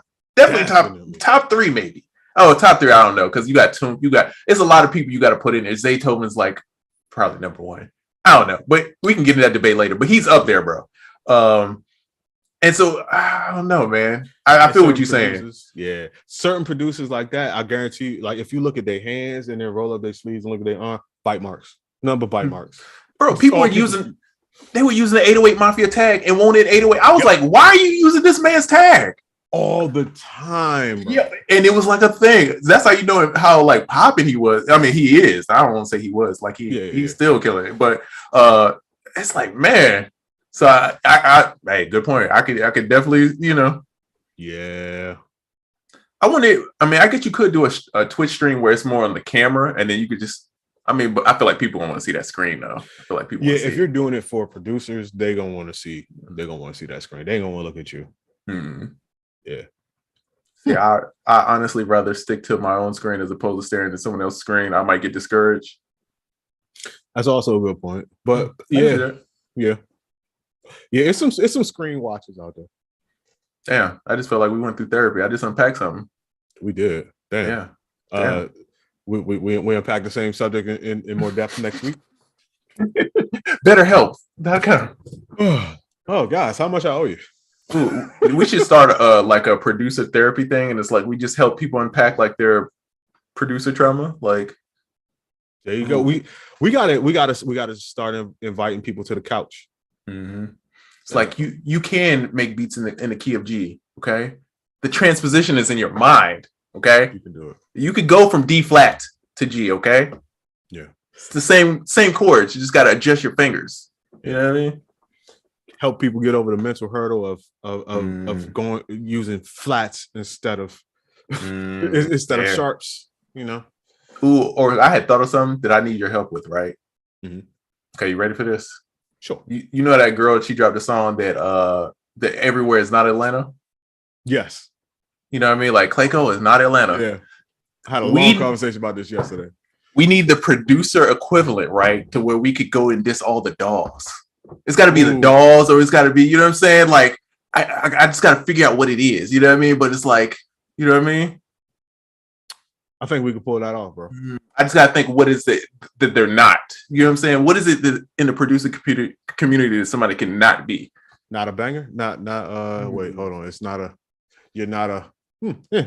No, we can do this. We're gonna go to Guitar we're gonna go to Guitar Center and shoot the video. Reaching is not a dog. For the Loops is not a dog. I was waiting for that. Copy and paste is not production. Studio One is not the dog. It's all fun and games till somebody say using loops is not producing. Then we all gonna fight. Look at it. Everybody face got tight as hell on that one. Yeah. Producer unpacks. I like that. Yeah, we got to think we got to start dropping these diss songs, man. We ain't diss nobody. We ain't dropping no. We've been talking about dissing somebody for a long time. We ain't diss nobody. It's not in my nature, man. I'm trying to become this dude, man, but it's just not me. I just end up making jokes. I too am vegan when it comes to this. No beef. Are you excited about Swedish House Mafia being back? Should be. I mean, shout out to them. But yeah, I mean, amazing collective. Oh, shout out to my boy Diego. He got one on King Von joint. The what do you call it? The posthumous album. I feel like he had another placement today. Let me look. Of course he did. I think Diego said he did 6 intros for albums this week. 6. Okay, so this is what he did this week. I'm looking at his Instagram. He got a song with G-Eazy and Sway Lee that came out today. Of course he does. Okay. King Von. Mm-hmm. And then Huncho, new rapper. Okay. Cool. Okay. That came out this week. Shout out to my bro, man. Nah. Diego cooking. You working, man. Wait. FL Studio, we don't undo the same. Yo, I don't know how that is so great to me. We don't undo the same. Your loops is not high quality. Your beats is not high quality. Your chords not high quality. Not high quality. We just gotta think of something. Damn, that's fire. Did you see the dude from Making the Band called out Diddy and said he's the reason why he hates his life? That's tough. Jesus. No, which one was this? Freddie. I vaguely remember him. Yeah. He was the one that was like kind of like small. He had the raspy voice. Yeah, I remember what he looks like. I don't really remember his style. But yeah, wow. Did he go into any detail? I didn't read it. Yeah, thanks. That sounded sad, but I just felt it was my duty to ask further. I was hoping that there was no more information. You know something that I saw, bro, and it's related but unrelated. So it's a video of them talking about Making the Band, and you know Dave Chappelle had that skit with him, and it's like Dylan. So what happened is the dude Dylan is notorious for not showing up. So they would get paid for gigs, and he just wouldn't show up. And so Dave Chappelle hit him saying they wanted to do a skit, and he just didn't show up. And Dave was like, "Oh, it's cool. I'm just gonna play him." And that's why Dave Chappelle is him. It's because the dude just didn't show up. And I was like, yo, how crazy. It's like Dave Chappelle made a like classic skit out of you not being there about you, and then you don't get really none of the shine. Because nobody, I would know who he was, but most people, they seen him on the street, they ain't gonna know who he was. That is funny. That's hilarious. That's funny. There's a hip hop equivalent of that before that. Biz Markie and Master Ace had a song called, I think it was just Me and the Biz, right? So Master Ace wrote it for Biz Markie. Biz Markie's supposed to be on the song. Biz Markie did not come to the video shoot. So Master Ace had a Biz Markie puppet in the video, and he rapped in Biz Markie. Biz Markie's not even on the song. He has a Biz Markie puppet, and he raps like Biz Markie on his verse on the song. And it was one of his biggest songs. But it was like something similar to where the person didn't show up, so you just became the person, and it became super iconic. It's a Young Thug video like that, and the whole video is them explaining how he didn't show up and how they had to cut around it. It's genius how they did the video. It's like the video is about how Young Thug showed up for part of this, and then all this stuff went wrong, and then they just like was cutting around him being in there. But it's like little pop-ups, like he didn't show up. He got mad at us. I was like, oh, this is so great, dog. This is like they took a bad situation. I know the song. I'll find it to you for you and send it to you. That's genius. Let's see. Did someone else use the 808 Mafia tag at the producer battle that they were judging? Yep. Ooh. Not the moves. Not the move. Facts. 808 Mafia. Them 808s is not hitting. Them snares is not hitting. Them hi-hats not hitting. Hey, not to it. That might be a cut. That might. Hey, I'm gonna give you a little publishing if that one pop out, dog. You know what I mean? Hey, listen. Come on, man. That song is going crazy though.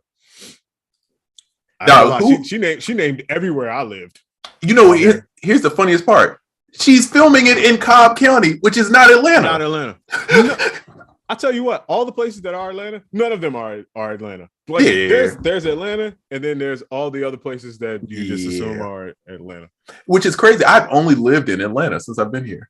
I've only lived in the city since I've been here. I've never lived outside of 285. I've never lived in Atlanta. I don't think I've ever lived inside the perimeter.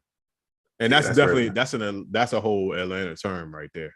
Mm-hmm. Inside the perimeter, outside the perimeter. But you know, I've always lived out. Mm-hmm. But yeah, that's funny. John Ringo Powers. What is up with y'all and these names that sound mad cool?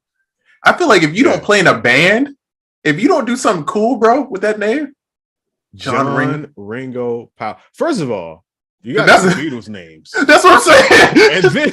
and then you got the whole Austin Powers thing at the fam. You got like a cool name dictionary or something. Like that's what I'm trying to figure. Beverage and the dance like butters and the jump. Come on, fam.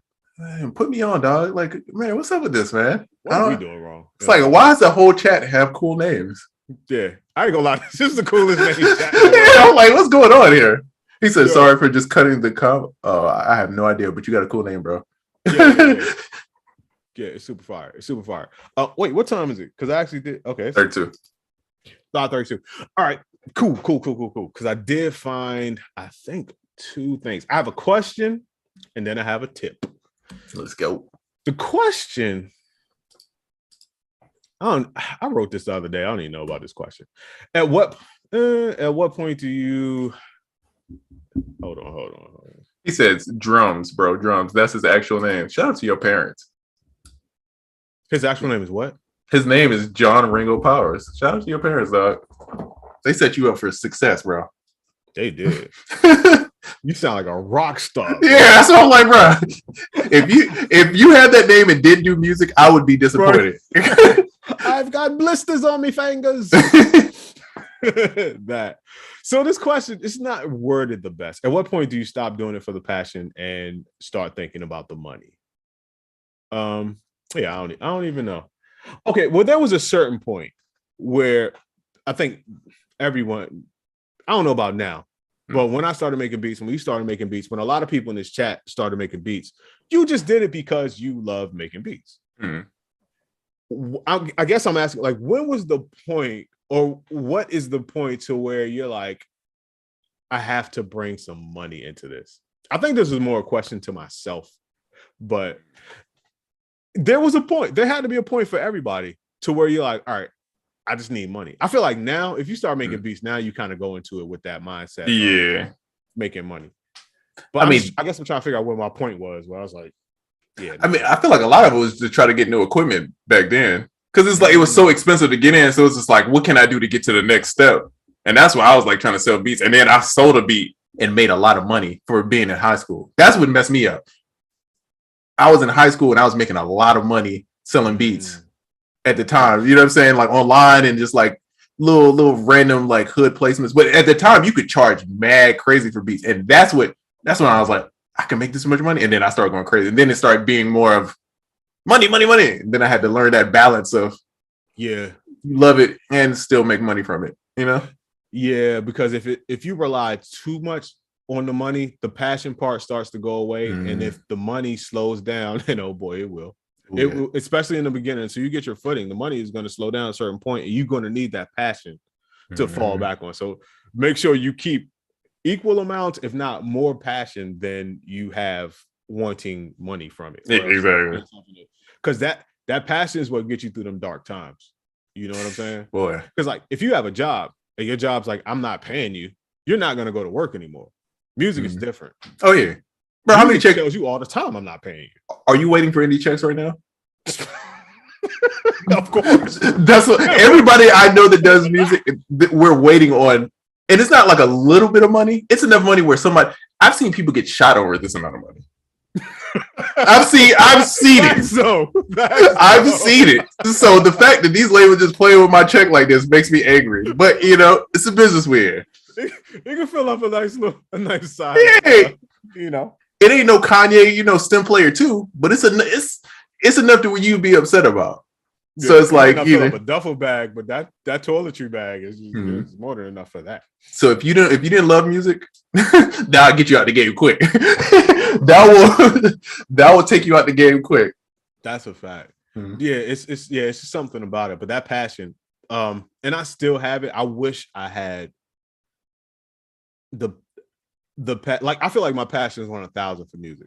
But I feel like my passion was on 1,000,000. Oh yeah, when I first started, and that's so crazy, bro. Like, just to think that I love this thing more than I love it now. It was a point where I just loved it way more than this. It's unfathomable to me.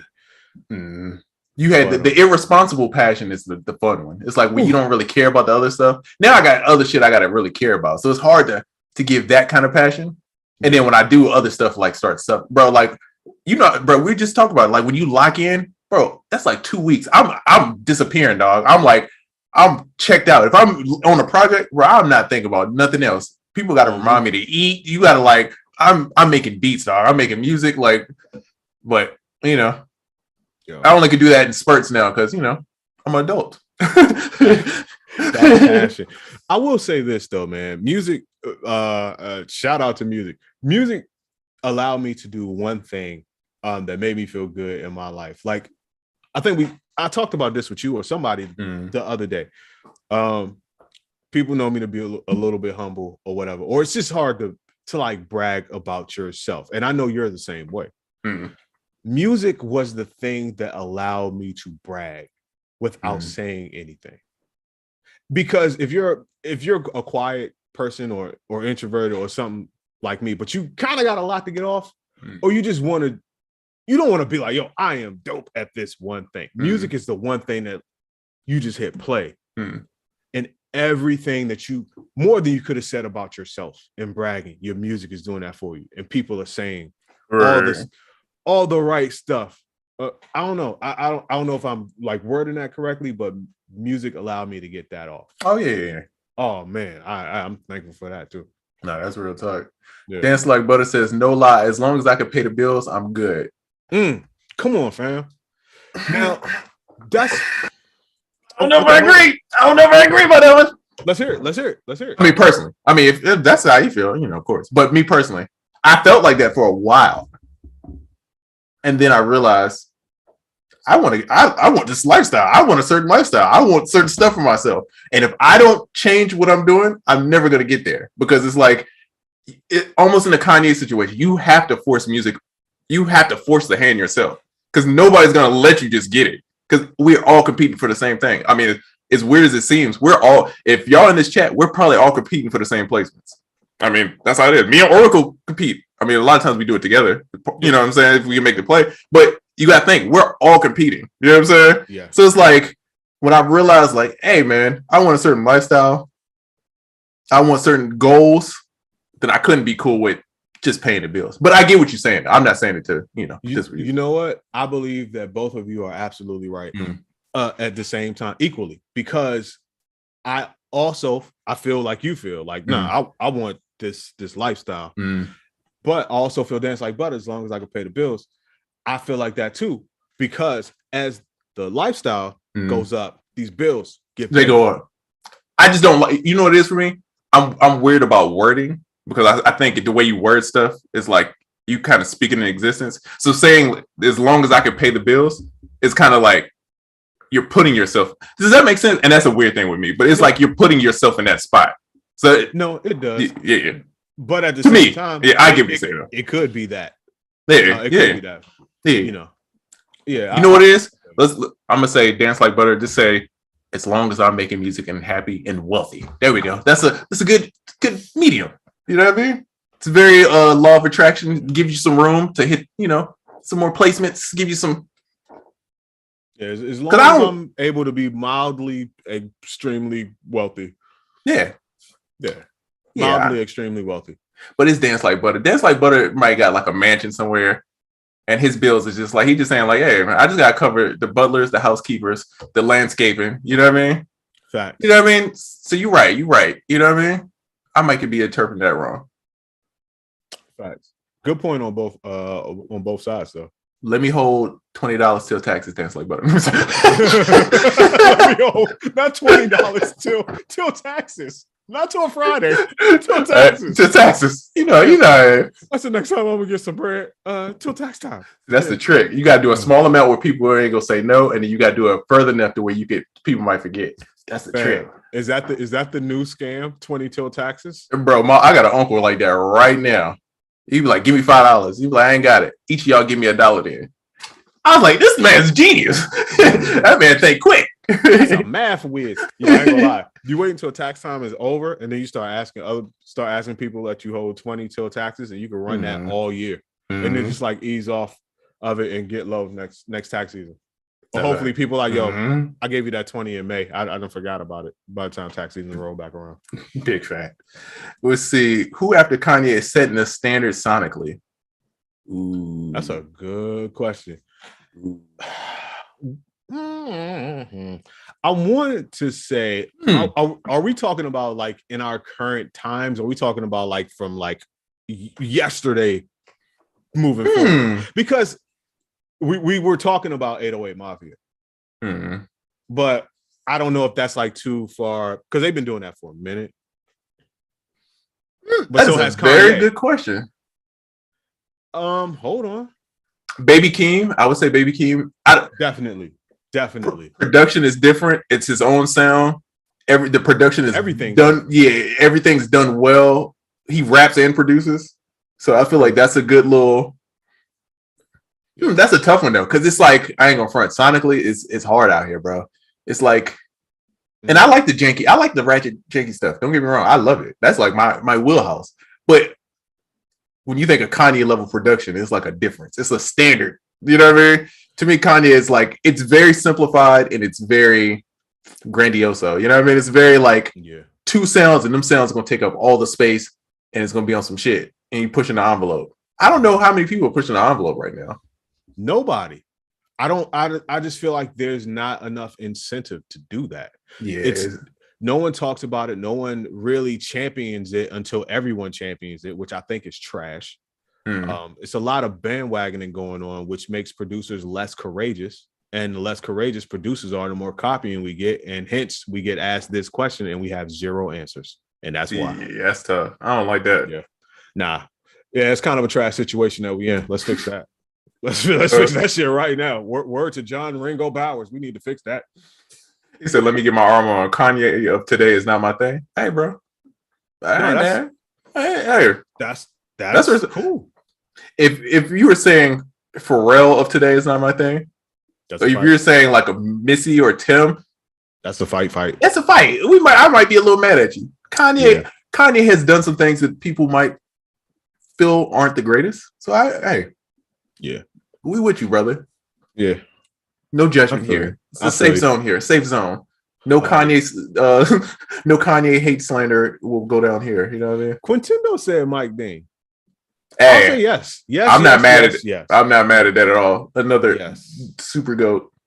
For a while, it's not current times anymore, but 40 was it. Oh, yeah. Yep. I'm trying to think. But damn, I didn't realize that's tough, bro. That's weird. Of a situation. We are in dire straits. Dang, bro. Like, in like basketball, like the new conversation is like Ja Morant is like the new face of the NBA, or he could be. who's the new face of production? Like, who is the guys where you like, we're in good hands. These kids are gonna be bright. I'm sure they're out there. The people whose hands we've always been in, and that's scary. Somebody tell me somebody new that's not Kanye, that's not Tim, that's not Pharrell, that's not Southside. That's, you know what I mean? Like, who is that person? That not only that, who is that person? Obviously, because even now, someone could name somebody, and unless it's somebody that we just forgot, it'll be like, okay, I have to check him out. Whereas all the other people we're talking about, it was obvious to everybody who that person was. It's damn. I ain't never been scared before. But it's kind of scary. Who asked that question, man? Hold on, man. That was a good ass question. Yeah, immersive. That is a good ass question, bro. Yeah, I'm stumped. You hear every week, fam. You better show up every week. I'm stumped, and I hate that I'm stumped. I don't like that I don't know this answer, which is a very like. No. All right, I was waiting for somebody to name some people. All right, DJ 912 Division, OVO Division. These guys are crazy. Okay, Division. Yeah. Yes, indeed. Y'all, you too. Not for nothing, and I'm starting to feel bad too. People that know me. I posted a question the other day: who's the last producer that made you whatever I said made you feel like I never heard that before? And a lot of people that knew me like, man, it was you. But I haven't heard any of your stuff in a long time. I was like, oh, damn. Y'all right. Y'all right. We got to stop being hermits. I used to make some stuff. I'm like, I never heard that before. Bro, I need employees, dog. I need help. Golly, bro. I got too many responsibilities, dog. Damn. Do we really want to talk about this? Where's the Cootie at, man? Cootie, come on, dog. Let's make the documentary, dog. Come on. Give us the cooties. Wait a minute. Come on, man. No, that's real. That's real. Dog, we need video editors. We need every damn thing. But funny enough, what I was just talking about where my homies would say that, and I just want to type back, but I'm not going to do it in my chat on my feed. Like, fam, it's nothing more I want than to like do that, but I can't. It's just mad shit that got to be done. And I just don't have enough people to do it. So I have to, by the time you do all these things, no time to make great beats for the feed that people never heard before. It's like, man, I'm tired, man. I just knocked out these 12 emails. Tired as hell. Or just finished putting this page together, or just finished, you know what I'm saying? Right. Like, it's a cold world out here. I need the cooties. I can't, man. Come on, man. We gotta have some. It's gotta be somebody with a cool name too. So that's the first prerequisite to work for me or Sound Oracle. Y'all gotta have a cool name, okay? If your name is trash, automatic X, okay? Step it up, guys. Listen, man. I'm about to just put it out there. I'm looking for the cooties. Can anybody give me the cooties? Me and Tristan need the cooties. Where's the D-Rock at? Where are those people at? Like, how do people find these people, dog? Yes. You do look around and see a lot of people that have people. You're like, yo, what pool of human beings do you dip into to find these people? Because I don't know many of these people at all. And if I do, they're working with somebody else, and that's how I know them. Mr. Griffin says, I don't know, but I do know that there's mad producers that reinvented themselves. You know, bro, I had on TikTok, just saw a clip of Alchemist, and it's an interview, and he's talking, and he's saying he was so fortunate because all these kids grew up listening to his old stuff. And then when he kind of like faded, I don't want to say faded off, but like kind of was doing other stuff, and kind of all these kids grew up and were a fan of that. So like that's what they're coming to him for, is the stuff that he does. So he's never had to like change who he was. And he was like, that's why he's so fortunate. He's like, luckily the stuff that I do, it just lasted and people are like fans of it. And I was like, that's such a great position to be in. Like you don't have to, you're not chasing the trends. You're really like, you know what I mean? Like, I'm just going to do me. And it's a tribe of people out here who loves that. And I'm going to be appreciated. That's got to be a good pocket, man. You can live a good life in that little pocket. That's a fact. Because a lot of times you have to be courageous to stick with your original style. But with him, it's requested. It's requested. That's man, that's super dope, man. Shout out to Alchemist. Yeesh. The Alchemist. Yeah. I gotta hold on. Somebody said something. Then I had a Griselda question after that. It's 50 though, so you know what I mean. Let's make sure you. Oh yeah. Okay, well yeah, we might have to wrap this on up. Yeah, I'll save my Griselda question for next week. Sorry. Anytime somebody say Griselda, I just gotta yell random ad libs and talk in a high pitched voice. Boom, boom, boom. Bet. All right, man. So I guess we could go ahead and wrap this up, fam. What do you have going on? Producer kit right now, 20% off for this weekend, man. Cool little pop-up sale. You know what I mean? Go ahead, get you some kits. More bounce is going crazy. Percussion loops. Man, shout out to everybody purchasing that. They're just going crazy. The drill pack is going crazy. So hey, appreciate y'all, man. Shout out to y'all for that. Oracle, you got some cool fancy stuff coming up, don't you?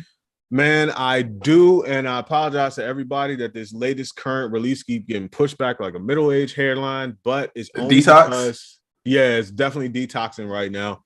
But it's only because I want to make it cool.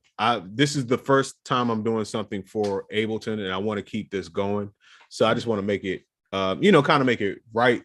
Sure. But it will be coming out next week. Shout out to Dance Like Butter. Shout out to Ponzu and a few other people that have been helping me test this thing. Sandman Griffin as well.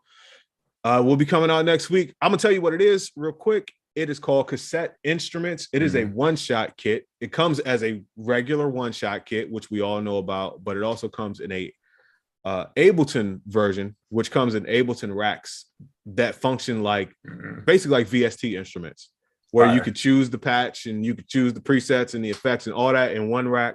But I made it entirely out of Ableton stock stuff. And the rack is closed. It just looks like a rack. But if you open it up, it's just a whole world of stuff going on in there. I can't wait for people to hear it. It's also going to come with bonuses. It's going to come with chord progressions. I'm going to have a few demo loops. And it's going to come with a pack called Grail drums. From what I hear, the drums are fire. And I know it's a bonus pack, but I did include over 100 drums because I OD on the drums. So pardon me for giving too many drums. But all that will be coming up very, very soon. Yes, sir. Yeah, yes, get that. Sign up to the mailing list so you can get that email first. Facts though. All right. Do we have anything in the chat real quick that we got to read before? Sandman Griffin says the illest name I know is my coworker real name is Tony Ransom. Man, if you don't go get him a brick and a Griselda beat, I got you. Wait, I think I might have you beat. My homie, my neighbor, you all know him, Rich, my man Rich. His name is Rich Camacho. Oh, he wins. That's his real name in life. He wins. Fam, that's the crazy. And he used to rap, under a different name. I was like, fam, you crazy as hell. You lucky you ain't know me back then. I'd have like, if you don't use your government name, you crazy. Yeah, that's one of the ones where you got to go for the government name. That's the hardest government name I ever heard in my life, fam. I gotta have a talk with my dad, bro. Nothing, I don't know what this has to do with it. He's Puerto Rican. That just makes it even more official. Oh yeah.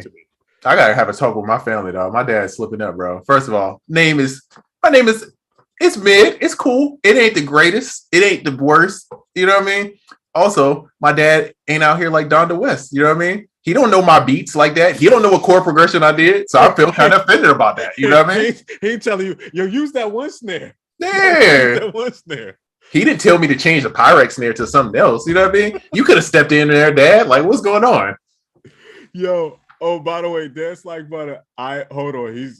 I think he's giving me props. So hold on. I gotta read it. You ain't doing it right. It's dope, y'all. A1 users don't sleep. I appreciate you, man. Camacho is my middle name in Spanish. Listen, man. What's going on, bro? I gotta get off. Y'all too cool for me, dog. Yeah. Too many cool names. Too many. Yeah, I ain't gonna lie. It's getting a little too. This is starting to feel like Siberian here. We got to get out of here. I ain't got enough layers for y'all names. Listen, thank y'all for coming out. This has been a fun show. It was cool. It was a fun show. So yeah, we're gonna close it out. Listen, it's been UnQuantized podcast. Thanks for coming out, and we'll see you next week. Peace. Oh, hold on. Hold on. Reason is not the dog. Studio One is not the dog. Reaper is not the dog. Damn, I can't think of no other ones. Cakewalk. Yeah, Cakewalk.